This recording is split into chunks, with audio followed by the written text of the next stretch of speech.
Hello everyone, welcome to Eduline by Pushinjit. For the first time আমি বাংলায় এই video প্রেজেন্টেশনটি দেখাবো।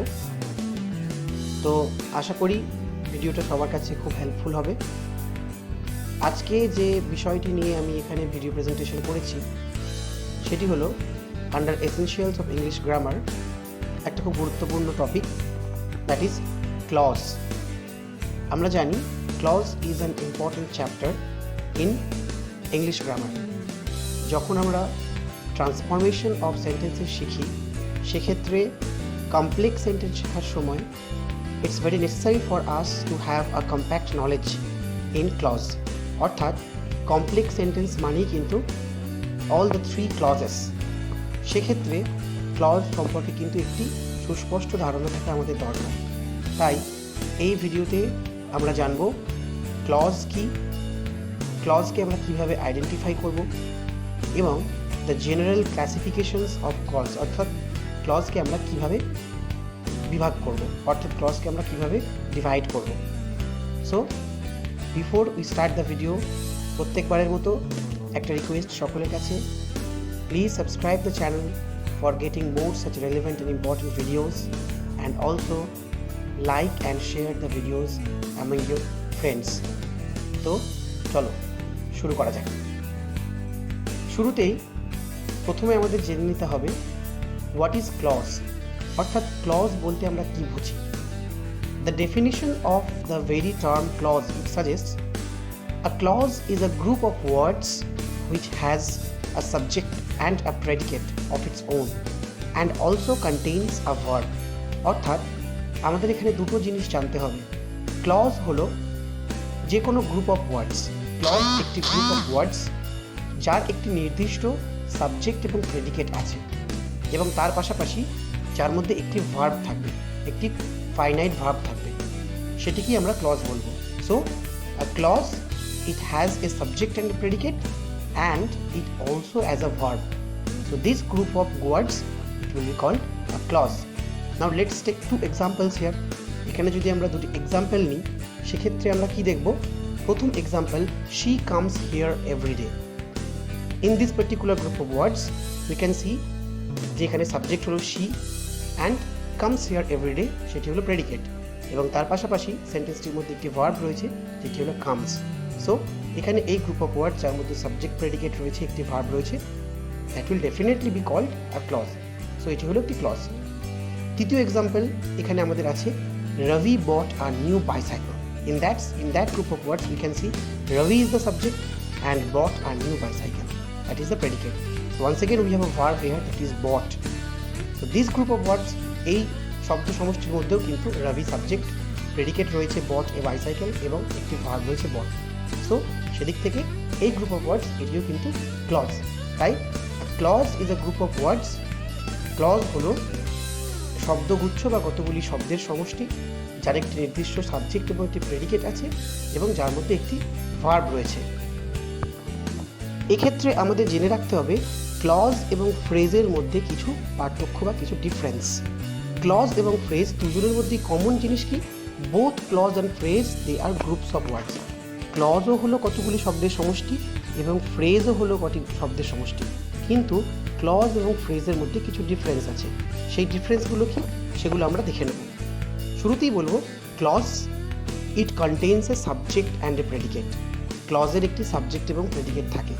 দ্বিতীয়ত, a clause contains a verb. ক্লজের একটা ভার্ব থাকবে, ক্লজের মধ্যে একটি ফাইনাইট ভার্ব, একটি সমাপিকা ক্রিয়া থাকবে। And the third one, a clause, it has complete or some sense. A clause, it may have a complete sense or it may have some or partial sense. That will be called clause. Now, what is phrase then? A phrase, it doesn't have a subject or a predicate. Phrase-এর কিন্তু কোনো subject predicate থাকে না, যেখানে ক্লজের subject predicate থাকে। দ্বিতীয়ত, a phrase does not contain a verb. Generally, verb phrase ছাড়া অন্য কোনো ফ্রেজে কিন্তু কোনো ভার্ব থাকে না। অন্যদিকে ক্লজের কিন্তু কম্পালসারিলি একটি ভার্ব থাকবেই। And third sense, a phrase, it doesn't have a complete sense. ফ্রেজের কিন্তু কখনো সম্পূর্ণ মিনিং থাকে না। Phrase generally is used as a part of a sentence. Phrases সাধারণত ইউজ হয় সেন্টেন্সের পার্ট হিসেবে এবং সেন্টেন্সের একটি অংশ হিসেবে বা সেন্টেন্সের মিনিং ক্লিয়ার করার জন্য, মিনিং কমপ্লিট করার জন্য ফ্রেজেসকে ইউজ করা হয়। সো আমরা এখানে জেনে নিলাম ক্লজ এবং ফ্রেজের বেসিক ডিফারেন্সগুলো কী কী। Both clause and phrase, they are groups of words, but they have some differences between them. এবার আমরা জানব ক্লজের জেনারেল ক্লাসিফিকেশন। ক্লজকে সাধারণত আমরা কিভাবে ডিভাইড করি বা the categories or kinds of clauses. মূলত আমরা ক্লজকে দুটি ভাগে ডিভাইড করি। একটি হলো independent clause or main clause or principal clause, and the second one, দ্বিতীয়টি হলো dependent clause or subordinate clause. এই দুই ভাগে আমরা মূলত ক্লজকে ভাগ করি, independent clause and number 2 is dependent clause. Further dependent ক্লজকে আবার আমরা তিন ভাগে ভাগ করি, noun clause or nominal clause, adjective clause or adjectival clause, and adverb clause or adverbial clause. আমি এই নাউন ক্লজ, অ্যাডজেক্টিভ ক্লজ এবং অ্যাডভার্ব ক্লজ নিয়ে একটি সেপারেট ভিডিও পরবর্তীকালে দেবো। এখানে ইন দিস পার্টিকুলার ভিডিও আমি জেনারেলি ইন্ডিপেন্ডেন্ট ক্লজ এবং ডিপেন্ডেন্ট ক্লজ, তাদের ডেফিনিশন, তাদের নেচার এবং কিভাবে তারা ইউজ হয়, কীভাবে তাদের ব্যবহার করতে হয়, সেই বিষয় নিয়ে আমরা এখানে আলোচনা করব। প্রথমেই দেখে নেব independent clause. The very term independent clause, অর্থাৎ যার অর্থ হলো স্বাধীন, সেই ইন্ডিপেন্ডেন্ট ক্লজ আসলে কি? An independent clause it has a complete sense.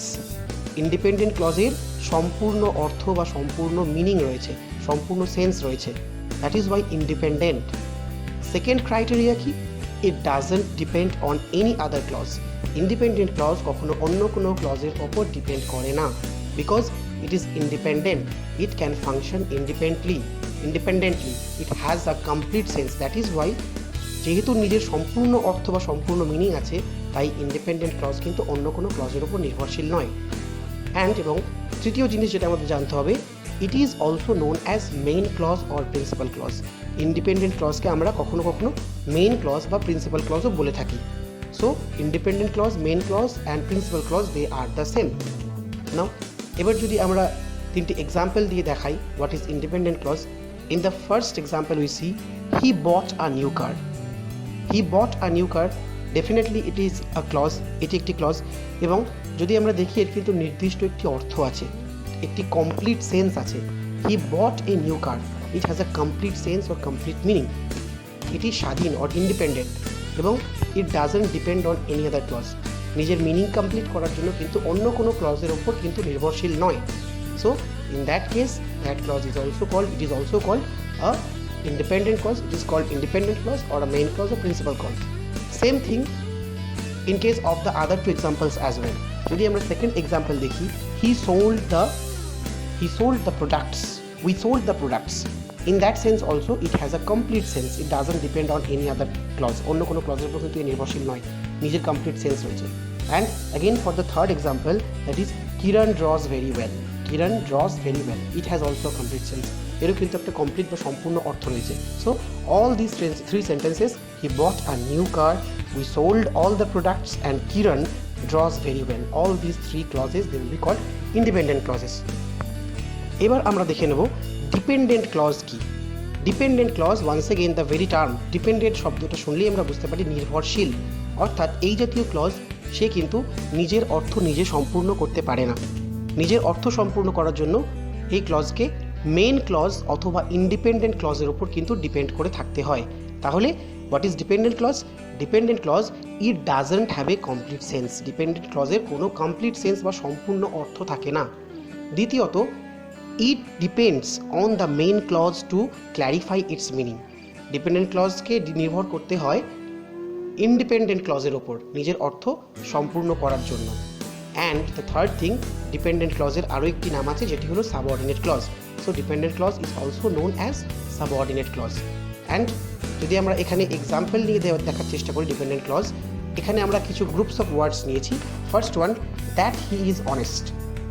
নাও সেন্টেন্সটা কিন্তু এখানে সম্পূর্ণ হচ্ছে না। That he is honest, generally what happened after that, তারপরে কি, এরকম একটা প্রশ্ন এসে যায়। তো এই জাতীয় গ্রুপস অফ ওয়ার্ডস বা এই জাতীয় ক্লজ, এগুলোও কিন্তু ক্লজ, এগুলোর মধ্যেও কিন্তু সাবজেক্ট রয়েছে হি, প্রেডিকেট রয়েছে ইজ অনেস্ট, একটা ভার্ব রয়েছে is. So these are also clauses, এগুলোও কিন্তু clause, but these clauses do not have a complete sense. কিন্তু এই জাতীয় ক্লজের কোনো সম্পূর্ণ অর্থ নেই। তাই এই জাতীয় ক্লজকে বলা হয় ডিপেন্ডেন্ট ক্লজ। সেকেন্ড এক্সাম্পল এবং থার্ড এক্সাম্পল যদি আমরা দেখি, because it was raining, similarly কোনো কমপ্লিট সেন্স নেই। In the third example as well, when the show was over, so again it doesn't have a complete sense. So these kinds of sentences or these kinds of clauses which do not make a complete sense, which depends on main clauses to complete their meaning, these clauses they are called dependent clause.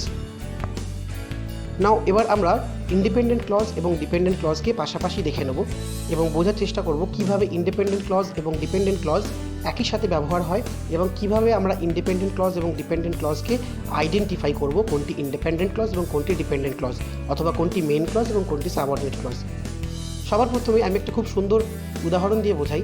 যদি আমরা একটি express ট্রেনের কথা ভাবি, একটি express train যার মধ্যে একটি মাত্র লোকোমোটিভ বা একটি মাত্র ইঞ্জিন থাকে এবং তার পিছনে একাধিক বগিজ বা একাধিক কম্পার্টমেন্ট থাকে। যদি আমরা একটুখানি চিন্তা করি, লোকোমোটিভ বা ইঞ্জিন সে কিন্তু নিজে নিজেই চলাফেরা করতে পারে, তার কিন্তু অন্য কারো সাহায্য নেওয়া দরকার পড়ে না। কিন্তু অন্যদিকে যদি আমরা ট্রেনের বগিজ বা কম্পার্টমেন্টসগুলোর কথা ভাবি, তাদেরকে যখন ইঞ্জিন নিয়ে চলে তখনই কিন্তু তারা মুভেবল, তখনই কিন্তু তারা চলাফেরা করতে পারে, অন্যথায় তারা কিন্তু নিজেরা চলাফেরা করতে পারে না। ঠিক একই ক্ষেত্রে কিন্তু ইন্ডিপেন্ডেন্ট ক্লজ এবং ডিপেন্ডেন্ট ক্লজের ব্যাপারটাও কিন্তু খাটে। ইন্ডিপেন্ডেন্ট ক্লজ সে নিজে নিজেই স্বাধীন, সে নিজে চলাফেরা করতে পারে।